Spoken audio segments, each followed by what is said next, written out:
Hello friends and my dear students, welcome to the YouTube channel Wake Up Concept. As usual, my tagline, think creative and let your pen talk. आपकी कलम बोलेगी। आज की class में हमने basic proportionality theorem का topic उठाया। तो इस बेसिक प्रोपोर्शनैलिटी थ्योरम को थेल्स थ्योरम के नाम से भी जाना जाता है। अगर इसकी स्टेटमेंट की बात करें तो इसकी जो स्टेटमेंट है वो है, if a line is drawn parallel to one side of a triangle to intersect the other two sides and distinct points, then the other two sides are divided in the same ratio. Okay, so समझते हैं कि ये क्या बोला गया। इसको यही बोला गया कि अगर एक लाइन एक ट्राइंगल में किसी तीसरी साइड्स के पैरेलल ड्रॉ कर दी जाए, दो पॉइंट एज्यूम करके दो साइड्स पर, और वो उसके पैरेलल ड्रॉ की जाए, तो वो जो लाइन पैरेलल ड्रॉ की गई है बेस के, वो उन दोनों साइड्स को दो इक्वल रेशियो में डिवाइड कर देंगी। ठीक है, सो देखते हैं इसका प्रूफ। स्टेटमेंट हमने देखा अभी।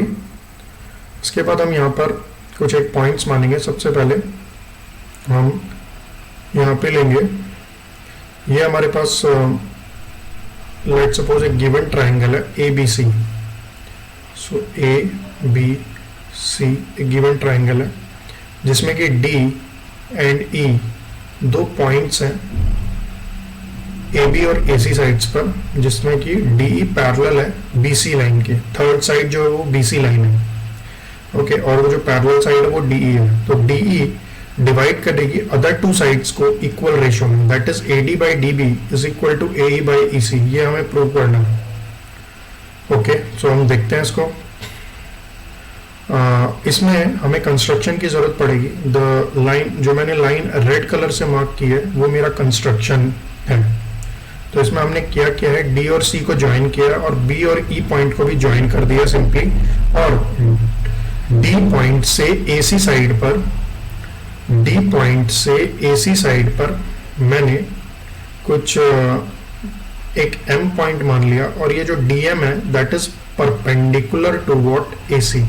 ये परपेंडिकुलर है एसी के, ये परपेंडिकुलर है। ओके, ऐसे ही जो ई एन है वो भी परपेंडिकुलर है ए बी के। तो ये वाली लाइन जो है ये भी हमारी परपेंडिकुलर रहेगी ए बी के। ओके, सो अब यहाँ पर हम गिवन लिख लेते हैं। पहले हमेशा कोई भी क्वेश्चन करो तो गिवन, अगर क्वेश्चन में फाइंड करनी है कोई चीज तो गिवन टू फाइंड, अगर कोई कंस्ट्रक्शन है तो कंस्ट्रक्शन एंड देन उसका सॉल्यूशन।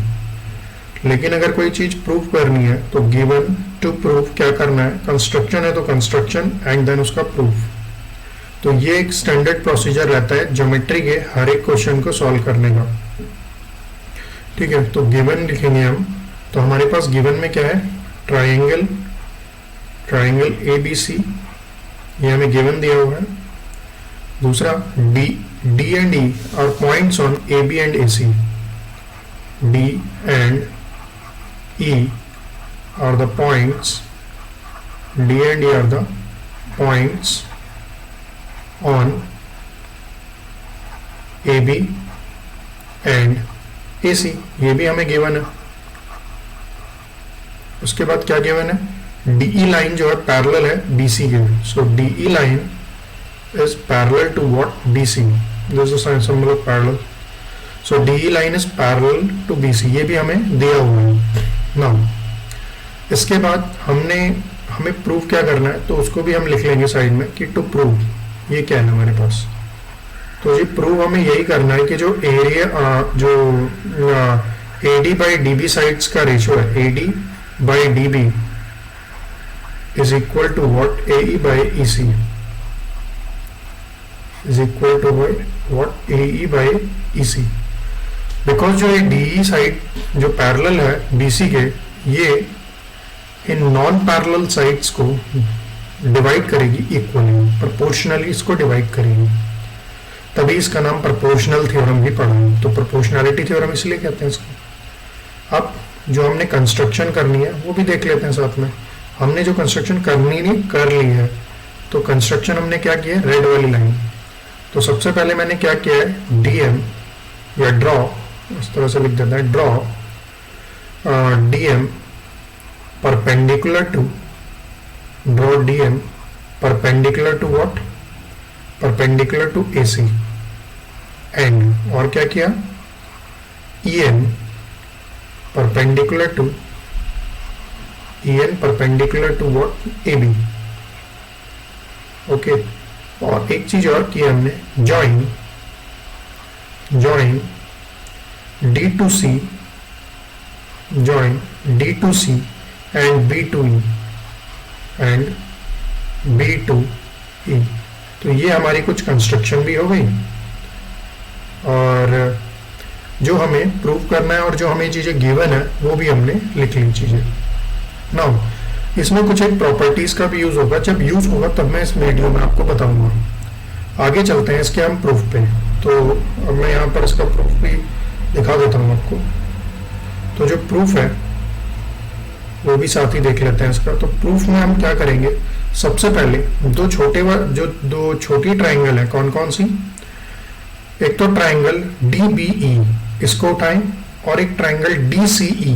तो पहले DBE को उठाते हैं और इसका एरिया लिखते हैं। अगर आपको नहीं पता हो तो मैं लिख देता हूं, because area of a triangle, क्योंकि जो एक एरिया होता है ट्राइंगल का, वो उसका जो फॉर्मूला होता है वो क्या होता है, half into base into height. तो उसी का हम यहाँ पे यूज करेंगे और उसी के बेसिस पे हम यहाँ पे लिख रहे हैं एरिया ट्राइंगल DBE। तो अगर DBE का एरिया ट्राइंगल DBE देखा जाए तो वो होगा 1/2 इंटू बेस। बेस क्या होगा DBE के लिए, DBE के लिए जो बेस है वो DB है, और जो इसका परपेंडिकुलर है वो हम ऑलरेडी ड्रॉ कर चुके हैं EN, जो कि AB साइड पे है, तो वो DB साइड के लिए भी तो परपेंडिकुलर ही होगा। तो EN जो है वो हाइट है हमारी या ऑल्टीट्यूड है, और जो DB है वो हमारा बेस है, क्योंकि ये जो EN ऑल्टीट्यूड पड़ा है वो AB साइड पे पड़ा है, मतलब DN BD के एक्सटेंडेड वर्जन पे। तो 1/2 into DB, 1/2 into DB that is base into height EN। Okay, now the other thing is what, अब हम एरिया ऑफ ट्राइंगल DEC भी लिख देते हैं, ठीक है। सो एरिया ट्राइंगल DEC, अगर इस DEC ट्राइंगल का एरिया देखें तो वो होगा हाफ इंटू EC, देखो इसका बेस है, और ऑल्टीट्यूड लेंथ जो है वो है DM, वो ऑल्टीट्यूड लेंथ जो है वो है DM। तो EC इसका बेस हुआ और DM जो है वो ऑल्टीट्यूड है, तो इनटू मैंने DM कर दिया। नाउ हम चाहें तो इन दोनों को डिवाइड कर सकते हैं, बट अभी नहीं, इसको अभी थोड़ा वेट करके फिर डिवाइड करेंगे। इसमें पहली इक्वेशन हमारे पास ये बनी और दूसरी इक्वेशन हमारे पास ये बनी। ओके, नाउ मेरे पास दो इक्वेशन बन गई हैं। इसी फार्मूले को यूज करके अब मैं ADE ट्राइंगल जो है, जो छोटी ट्राइंगल है ये वाली ADE, कर्सर जहाँ पे मूव कर रहा है ADE, तो ADE ट्राइंगल का जो मैं एरिया है वो दो तरीकों से लिखूंगा। तो लिखते हैं इसको भी, यहाँ पे हम एरिया ट्राइंगल ADE लिखना चाह रहे हैं। तो ADE का जो एरिया होगा वो होगा हाफ ऑफ व्हाट, दो तरीके से मैंने बताया था आपको। तो अगर मैं डायग्राम पर दोबारा से आऊं तो ADE ट्राइंगल के अंदर अगर मैं इसको एक तरीके से लिखूं तो वो होगा AD इंटू EN, क्योंकि अगर AD को बेस मानता हूं तो EN ऑल्टीट्यूड पड़ा हुआ है, तो AD into half into AD into EN कह सकता हूं, या फिर half into AE into DM कह सकता हूं।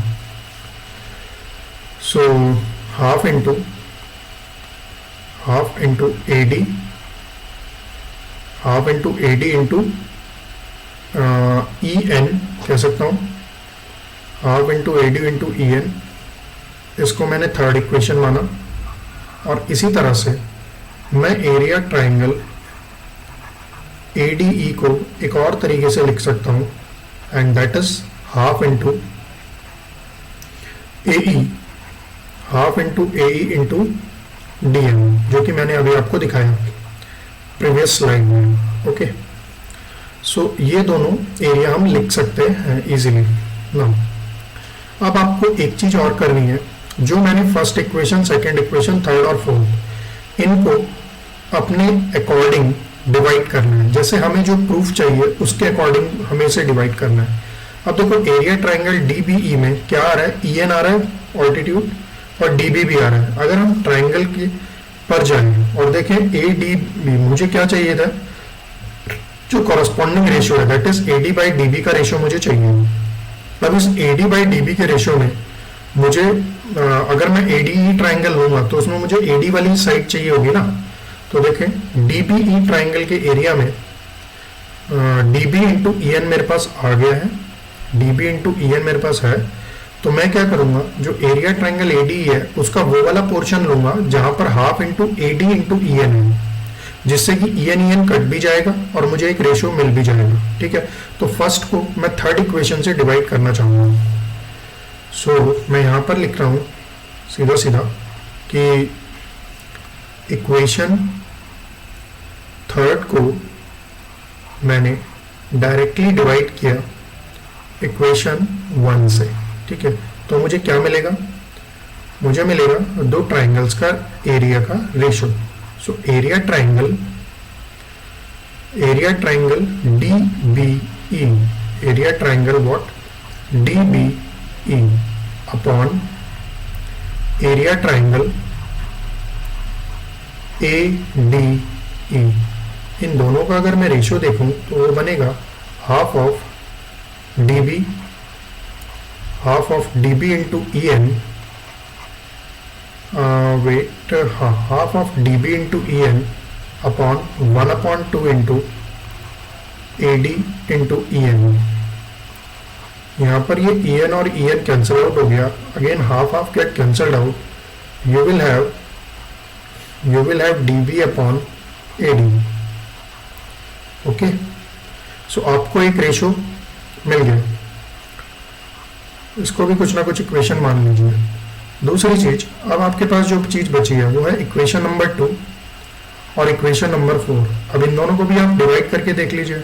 तो इक्वेशन नंबर 2 को इक्वेशन नंबर 4 से आप जब डिवाइड करोगे तो यू विल हैव, आपको क्या मिलेगा यहाँ से, एरिया ट्राइंगल।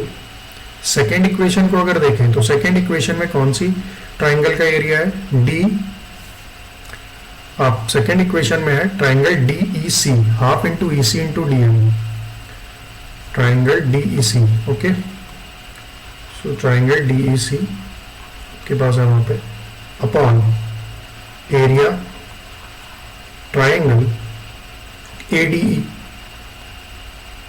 तो ये बनेगा half into E C into D M, half into E C into D M upon half into, अब यहां पर मैं फोर्थ इक्वेशन पर जाऊंगा तो ए ई इंटू डी एम बन जाएगा मेरे पास, क्योंकि फोर्थ इक्वेशन ये वाली है और थर्ड हमने पहले ही यूज कर लिया। तो यहाँ से डी एम कैंसिल आउट हो गया, हाफ अगेन कैंसिल आउट हुआ, तो यहाँ से जो हमें मिल रहा है वो मिल रहा है ई सी बाई ए, ये हमारा सिक्स्थ इक्वेशन हो गया। एक चीज आपको मैंने बोला था कि हम इसमें एक प्रॉपर्टी यूज करेंगे, तो उस प्रॉपर्टी को अगर मैं याद दिलाऊं तो किन्हीं भी दो पैरेलल लाइन के बीच में अगर सेम बेस, मान लो आपके पास दो पैरेलल लाइंस हैं और उन दो पैरेलल लाइंस में से एक पैरेलल लाइन बेस मान के उस बेस पर दो ट्राइंगल ड्रॉ करी जाए बिटवीन द पैरेलल लाइंस, तो उन दोनों ट्राइंगल्स का एरिया सेम होता है। मतलब area of triangle drawn between two parallels are equal in area. Two triangles, मतलब इसको इस तरह से हम कह सकते हैं कि two triangle drawn between two parallel lines having same base are equal in area. So मैं वही लिख रहा हूं। सो यहां पर हमारे पास ऐसी सुविधा कौन सी चीज में दी हुई है, देखिए यहां पे DE और BC दो पैरेलल लाइंस हैं, और अगर DE को सेम बेस मान लिया जाए तो जो DBE ट्राइंगल है और जो DEC ट्राइंगल है वो कॉमन बेस DE पर बने हुए हैं, तो इन दोनों का एरिया सेम होगा। किसका? जो ये हमने लिखी है यहाँ पे DBE ट्राइंगल, तो DBE ट्राइंगल और DEC ट्राइंगल, DBE और DEC। सो मेरे पास यहाँ पर because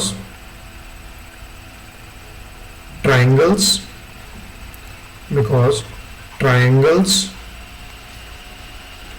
on same base, because triangle on same base and between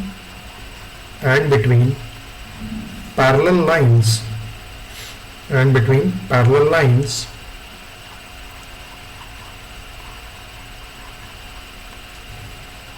are equal in area. So from this property हम ये कह सकते हैं, अभी हम वो भी चीज लिख लेते हैं जो हमें गिवन है। जैसे कि हमें गिवन क्या था, BC is parallel to DE, तो वही चीज BC पैरेलल DE के and triangle DBE and triangle DEC are on same base. What is the name of the same base? D. Are on the same base D. So area triangle DBE should be equals to area triangle DEC। तो DBE और DEC area triangle दोनों same है। अब इन दोनों ही areas को ADE से डिवाइड कर दो, तो area triangle DBE, area triangle DBE divided by area triangle ADE equals to area triangle DCE upon area triangle ADE। अगर मैं इन दोनों को मैंने सेम एरिया ट्राइंगल ADE से डिवाइड कर दिया, अब देखो ये वाला जो है एरिया ट्राइंगल DB, ये हमें 5th इक्वेशन में दिया हुआ है, और area triangle DC upon AD ये भी हमें 6th इक्वेशन में दिया हुआ है। तो इनकी वैल्यू को वहां से उठा के डाल देते हैं। सो ये दिया हुआ है DB अपॉन AD, और ये दिया हुआ है EC अपॉन A। ओके, कहां से डाली है ये वैल्यूज? आप लिख भी सकते हैं कि from equation 5th and equation 6th, और you can say that by using equation 5th and 6th। ओके, सो अगर इनका रेसिप्रोकल कर लेते हो तो जो हमने प्रूव करना था वो हमारे पास शायद आ चुका है। AD by DB is equal to AE upon EC। तो यही हमें जो फाइनली प्रूव करनी थी स्टेटमेंट, वो हमने प्रूव कर ली। तो इसी को हम बोल देंगे हेंस प्रूव्ड। अब इसमें हम एक चीज और जानने वाली है, ये तो एक तरीका हुआ ही है हमारे पास। दूसरा हम यहाँ पर ये भी कर सकते हैं कि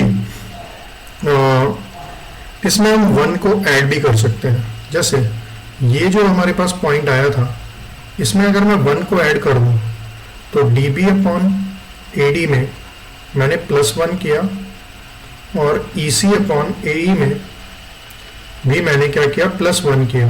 दोनों तरफ अगर ऐड किया मैंने 1, तो DB plus AD upon AD okay equals to EC plus AE upon A। तो ये मेरे पास कुछ बना, ठीक है। तो DB प्लस AD की जो वैल्यू है वो कितनी बनेगी, वो होगी टोटल AB।